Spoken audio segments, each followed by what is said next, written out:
Numan queen of controversies एक बार फिर मैदान में है। ये तो लेटेस्ट न्यूज़ है। समझ तो गए होंगे आप। नहीं, बिल्कुल समझ गया हूँ। ओ है ना? तो फिर स्टार्ट में क्या एक डांस हो जाए उसका। यार वैसे तो मैं राजी किया हूँ देख देख के, लेकिन ऑडियंस को दिखा दिया जाए।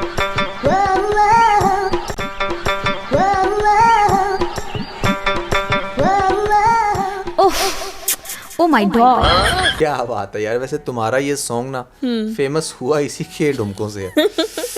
अच्छा, तब मैं आपको ये भी बता देती हूँ कि अब ये नेक हो गई हैं। इन्होंने आकर अपनी वीडियो में कहा कि मैं सब वीडियोस डिलीट करती हैं। I deleted all the pictures from my Instagram and I'm happy about it. Mostly ashamed because I really don't know what I was doing with my life. It was all out of grief. मुझे नहीं पता मैं कब वापस आऊंगी, but वो pictures वापस नहीं आएंगी और ना ही वो अली से। कर दिए वैसे, देख ली आपने? मैं दिखा भी देती हूँ।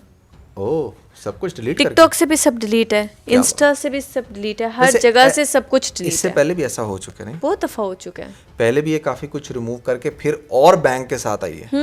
लेकिन मुझे ऐसा लगता है कि पहले शायद इसने प्राइवेट किया था सीन, इस दफा इसने रिमूव कर दिया। रिमूव कर नो पोस्ट लिखा हुआ है, ऐसा ही है। दैट मीन्स के इसने प्राइवेट नहीं किया, इस दफा डिलीट किया। और मुझे तो इनके ना प्रोफाइल पिक्चर की भी कुछ समझ में नहीं आ रही थी। क्या वो बताना क्या चाह रही हैं। सड़ा हुआ सन लगाया हुआ लगता है, सड़ गई है लोगों से। यानी कि हेटर्स ने इतना हेट दिया कि वो सड़ बल गई है। नुमान, हेटर्स भी हेट क्यों ना देते। हाँ, ये वो लड़की है जिसकी एक नहीं पता नहीं कितनी कंट्रोवर्सीज हैं, आप गिन भी नहीं पाएंगे। You name it. और मतलब हर टाइप की इसकी अब इसकी कभी मेकअप रूम से वीडियो सामने आ जाती है। क्या नजारा है, क्या माल है यार।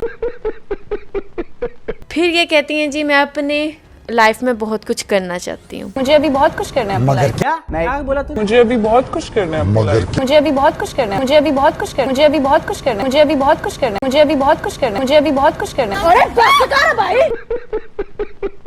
असल में इसने हमेशा से लिया है कंट्रोवर्सीज का साथ। हत्ता कि शी वॉज ब्यूटीफुल, वो चाहती तो अपनी ब्यूटी को ही कैश करती रहती, एक्टिंग पे मेहनत करती तो आज वो किसी मुकाम पे होती।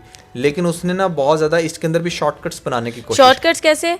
उठकर जी टीथ ब्रश कर रही हैं, वो स्टोरी लगा रही हैं, मेकअप कर रही हैं, स्टोरी लगा रही हैं, उसके बाद अपनी स्किन केयर कर रही हैं, स्टोरी लगा रही हैं, कोई नया ठुमका सीख लिया, स्टोरी लगा रही है। हानिया भी ऐसे कर रही है, लेकिन हानिया का सीन अलग था, इसका सीन अलग था। ये ज्यादा ना बोल्ड साइड पे बहुत ज्यादा, और ये यानी कि गंदगी वाली साइड पे ज्यादा थी। ठीक है, एक डेली व्लॉगिंग अलग चीज है, जो डेली क्विक व्लॉगिंग होती है वो अलग चीज है। क्विक व्लॉगिंग नहीं, ये शॉर्ट्स डालती थी, स्टोरीज बनाती थी। हाँ। ये व्लॉग्स नहीं करती थी। नुमान, इसका स्टार्ट भी तो देखे ना कमर्शियल से हुआ था। 6 साल की उम्र में इसने कमर्शियल्स की। ठीक है, उसके बाद ये मैट्रिक करके हटी थी तो इसने ड्रामाज में आ गई थी ये। और इसका कोई सीन नहीं था, ये एकदम से वैसे ही ड्रामे में आ गई। सबसे पहले नुमान इसने इश्क तमाशा में साइड रोल किया, उसके बाद से फिर इसे हूर परी के नाम से एक ड्रामा आया, उधर मेन पे लिया गया। फिर अहदे वफा में आई। अहदे वफा में इसके जो है वो रातों रात ये बहुत ज़्यादा मशहूर होगी। इसकी ड्रेसिंग के चर्चे हो गए कि नहीं यार बड़ी शरीफ सी प्यारी सी लड़की है, ये नेशनल क्रश बन गई। उसके बाद मेरा दिल मेरा दुश्मन में ही आई, वहाँ पर इनका नुमान के साथ बहुत अच्छा कपल बन गया, उधर से ये फेमस होगी। लेकिन नुमान, अवाम की आंखें तब खुलती हैं जब ये लक्स स्टाइल अवार्ड में सामने आती हैं। हाँ, ब्लैक कलर का जब इसने वो ड्रेस पहना था, कितना याद है आपको? और मैं लक्स स्टाइल अवार्ड सारे कवर किए हैं। हम अवार्ड, लक्स स्टाइल अवार्ड, मैंने सारे अवार्ड्स कवर किए हैं। और वो मेरे लिए भी बड़ा शॉकिंग था, मैंने इसको काफी उसमें क्रिटिसाइज किया था। वाई, जब आप एक इतने स्पीडीली मतलब इंक्लाइन हो आप, ठीक है, तो डिक्लाइन वाली तरफ क्यों आना? ठीक है, तो वो मेरे लिए शॉकिंग था। अच्छा नुमान, ये हर फैन के लिए शॉकिंग होता है। इस तरह बहुत दफ़ा देखा गया कि तुर्किश ड्रामों में भी ना अवाम जो है, तुर्किश ड्रामे कहने को उनकी ड्रेसिंग बहुत ज़्यादा बोल्ड होती है, लेकिन अवाम उनके साथ भी ना ड्रामे के साथ साथ उनके साथ अटैच हो जाती है। वो समझते हैं अच्छा यार जैसी ड्रेसिंग करके ये ड्रामों में आ रहे हैं, या जैसा कपल ये अपना ड्रामों में दिखा रहे हैं, रियल लाइफ में भी वैसा होगा। लेकिन जैसे ही उनके फिर कुछ तुर्किश ड्रामे भी कुछ ऐसे थे जिनके एक्टर एक्ट्रेस बहुत ज़्यादा वायरल हुए, बहुत ज़्यादा फेमस हुए, लेकिन जैसे उनकी प्राइवेट वीडियोस सामने आती हैं, उनके प्राइवेट लीक्स सामने आते हैं, तो अवाम बिल्कुल चेंज हो जाती है। तो इसके साथ भी कुछ इसी तरह का हुआ था कि पहले तो लोगों ने इसे बड़ा दुपट्टे में बड़ी मासूम सी लड़की देखा हुआ था, फिर जैसे ये लक्स स्टाइल अवार्ड में आती है तो ये एक्चुअल में जैसी थी ना, ये फर्स्ट टाइम वैसे रिप्रेजेंट हुई क्योंकि ये फर्स्ट टाइम किसी अवार्ड शो में आई थी। बिल्कुल ऐसा ही तो है। वो सबके लिए शॉकिंग था। उसके बाद फिर इसने साहिर अली बग्गा के साथ भी डांस किया, और उसके बाद डांस की तो फिर इसकी एक ना लंबी कितार चल पड़ी थी, जिसमें ये फिर कभी रैंप वॉक से गिर रही थी, कभी ये किसी के साथ डांस कर रही थी, और कभी तो ये नुमान अपने फैंस को जो इनको क्रिटिसाइज करते थे, जो इन्हें इनकी तमीज़ सिखाते थे कि भाई हमने आपको इस वजह से फॉलो किया हुआ है, उन्हें प्रोवोक करती थी अपने लॉन्ग पैराग्राफ्स लगा कर। अब लोगों के झूठ पकड़े गए हैं, वो तो नस गए हैं। पोस्ट शोज तो लगाए ना यार, because I am enjoying this a lot. I hope you enjoy this to.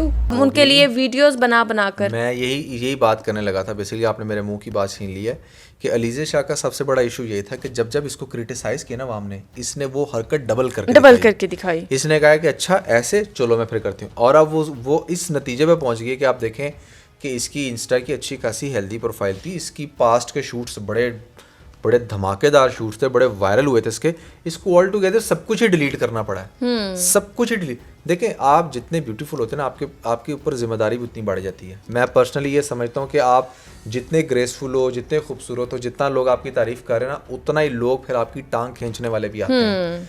और आप हो फिर मर्दों की सराउंडिंग्स में, आप कैसे ये इमेजिन कर रही थी कि आप कुछ भी करेंगी और आप बस ऊपर की तरफ ही जाएंगी? नहीं भाई। अब मुझे लगता है इस स्टेज पर इसको कोई अक्लमंद बंदा मिला है, इंडस्ट्री का बंदा मिला है, उसने इसको ये बात समझाई है कि यार you are not that old के तुम अब ये समझो कि अब सब कुछ ख़त्म हो गया। हमारी इंडस्ट्री के अंदर भी बहुत सारी ऐसी एग्जांपल्स हैं जो पास्ट में बड़े बुरे तरीके से बदनाम हो चुकी थी, बट उन्होंने रिकवर किया। जिसमें वो समीना पीरज़ादा, पता नहीं क्या नाम है इस तरह की, ठीक है, वो लोग कम बैक करते हैं यार, किसी भी टाइम पर करते हैं। तो आपकी तो अभी एज ही नहीं है, अभी तो आपने 2-3 साल ये जो बोंगियां मारी है सब कुछ फ्लश कर दो, सब कुछ फ्लश कर दो, नए तरीके से स्टार्ट लो। एक्टिंग ही करनी है तो एक्टिंग पे फोकस करो, शूट्स भी मिलेंगे, ड्रामास भी मिलेंगे, अच्छा काम करो और ऊपर आओ। एंड आई थिंक इसकी ये स्ट्रेटजी यही है, दैट्स वाई वो इतने कॉन्फिडेंस से उसने सारा कुछ रिमूव भी किया, ताकि कभी भी दोबारा उसको चुल आए भी तो वो रिकवर ना कर सके। और मुझे पता क्या लगता है, हाँ। मैं आपको अपना बताती हूँ। आजकल हम पर लग रहा है ड्रामा जमा तकसीम। हाँ। उधर एक न्यू एक्ट्रेस आई है जो, जैसे आपको याद होगा अलीज़ा शाह का भी दौर, जब ये भी न्यू आई थी, नजीहा करके उनका नाम है, सिदरा के नाम से उनका करैक्टर बहुत ज़्यादा वायरल हुआ। अच्छा। जिसके बाद पहले तो उसको नजीहा को मिलाया गया कि भाई ये तो अलीज़ा शाह की सिस्टर हैं, ठीक है, इनके नैन नक्श बिल्कुल उस जैसे हैं। बट फिर अलीज़ा शाह ने आके कहा कि नहीं, मेरी कोई सिस्टर नहीं है, मैं एक ही एक हूँ। इस तरह से इन्होंने आगे से रिस्पॉन्स दिया। फिर जिस तरह की उस बंदे की एक्टिंग थी ना, उसको बहुत ज़्यादा अप्रिशिएट किया गया। उसके कुछ सीन इतने वायरल गए कि टिकटॉक पर रिक्रिएट हुए, हर जगह रिक्रिएट हुए। उस बंदी को कल तक कोई नहीं जानता था, और आज उसका हर चैनल उसका इंटरव्यू कर रहा है, जैसे अलीज़ा शाह का करता था। और मेरे ख्याल से जब उस लड़की को अलीज़ा शाह के साथ मिलाया गया ना नुमान, तो अलीज़ा शाह को भी शायद अपना टाइम याद आ गया होगा कि यार एक टाइम था, मैं भी तो यही थी, मेरे नाम से भी तो सेंसेशन फैल जाती थी, मेरे नाम से भी तो लोग कहते थे ना यार वाकई ये लड़की आई है और छा गया। वैसे नजीहा का भी हुआ है सब कुछ।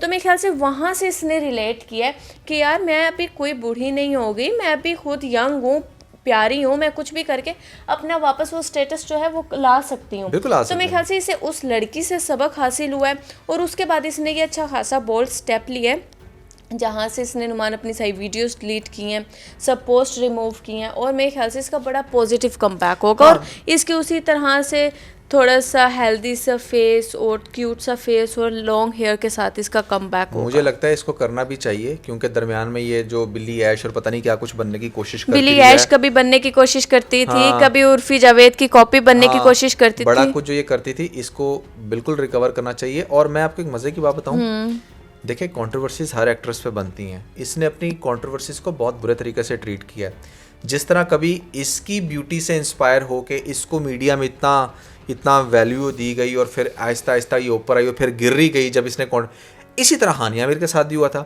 हानिया की ब्यूटी से इंप्रेस हुए थे, हानिया को इंटरव्यूज और ये सब कुछ, लेकिन उसने आज तक मेंटेन रखा, और वो देखो ग्लोबल स्टार बन गई, और ये एक कमरे की बंद होकर रह गई।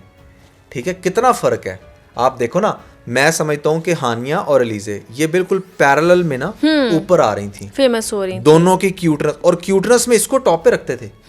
इवन के मैंने कितनी ऐसी टॉप 10 टॉप 5 ब्यूटीफुल एक्ट्रेसेस की जब वीडियो बनाता था तो मैं इसको फर्स्ट नंबर पे रखा हुआ था मैंने, क्योंकि मुझे लग रहा था कि शायद जैसे ये बाकी हानिया और दूसरी लड़कियां ऊपर जा रही हैं, दे वर लाइक सो स्मार्ट कि उनको पता था कि हमने कौन से स्टेप्स लेने हैं कि हमने अपनी पॉपुलैरिटी को भी हर्ट नहीं होने देना और हमने ऊपर जाना। लेकिन इसने उल्टे काम करने शुरू कर दिए, और आज डेफिनेटली जब उनको इतने बड़े स्टेज पर बुलाकर जब बड़े बड़े अवार्ड्स मिल रहे हैं, जब इसकी कॉपीज भी आ गई हैं, कॉपीज भी आ और गई हैं। कोई किसी की बल्कि कॉपी नहीं होता, वो अपने वर्जन में ब्यूटीफुल लड़की होगी, ठीक सही है? बात है। जब इसने ये देखा होगा कि नहीं यार मुझे तो कोई पूछ भी नहीं रहा, मतलब मेरी रिप्लेसमेंट भी आ गई, मेरी रिप्लेसमेंट भी आ गई और लोग उसके साथ मुझे जोड़ रहे हैं। हाँ, और मेरे साथ के काम स्टार्ट करने वाली आज कहाँ से कहाँ पहुंच गई। तो फिर आई थिंक इसने ये स्टेप लिया, और आई थिंक कि आप ज़िंदगी में मिस्टेक्स होती हैं आपसे, ठीक है? अगर आपसे ये मिस्टेक हुई और साल हुई, 1.5 साल हुई, 2 साल हुई, जिसके कहने पे हुई, कोई गंदा बंदा आपकी ज़िंदगी में आ गया था, उसने आपको ख़राब किया, आप किसी ड्रग्स में लगी थी, स्मोकिंग में लगी थी, आई डोंट नो, जो भी हुआ, there is always a question for come back, और आई थिंक ये एक अच्छा इनिशिएटिव है। और बाकी मैं अपनी पब्लिक से भी ये कहूँगी कि देखो ड्रामों में ठीक है लोग अपना दिखाते हैं, वैसा दिखाते हैं जैसा उनको स्क्रिप्ट मिलता है, ठीक है ना? वो स्क्रिप्ट के तौर पे आप ये देख लो, एक डमीज होती हैं, उन्होंने उस स्क्रिप्ट के तौर पे उनकी बैटरीज चार्ज कर दी जाती है और उन्होंने वैसा चलना होता है। तो आपके सामने किसी की भी कोई पिक्चर आ रही होती है, किसी का भी कुछ आ रहा होता है, तो थोड़ा सा डाइजेस्ट कर लिया करो। ये इसी तरह की होगी कि ये अपनी वीडियोस में खुलकर बताती है। इसने ये कहा हुआ है कि भाई मुझे तो मेरी जो ग्रूमिंग है मेरे पेरेंट्स ने बहुत खुलेआम किया है, मैं उनके सामने स्मोकिंग भी करती हूँ, मैं ऐसे ड्रेसेस भी पहनती थी, तो मेरे लिए कुछ अलग नहीं है। तो ठीक है, उसके लिए नहीं कुछ भी अलग होगा, लेकिन जहाँ पर हम उसकी हर गलत मूव को क्रिटिसाइज़ करते रहे, वहाँ इसकी अच्छी मूव थी कि ठीक है, अब देखते हैं इसका कमबैक कैसा होता है फिर। Exactly. So yeah, that was everything about this The Bold Couple episode 1, 2, 3. क्या गोल्डन नंबर मिला है इस एपिसोड को, और इसलिए आप भी ये गोल्डन काम कर दो, जल्दी से हमारे 100 के सब्सक्राइबर्स करवा दो। Yes. So इसके साथ अपना बहुत सारा ख्याल रखें। Bye bye.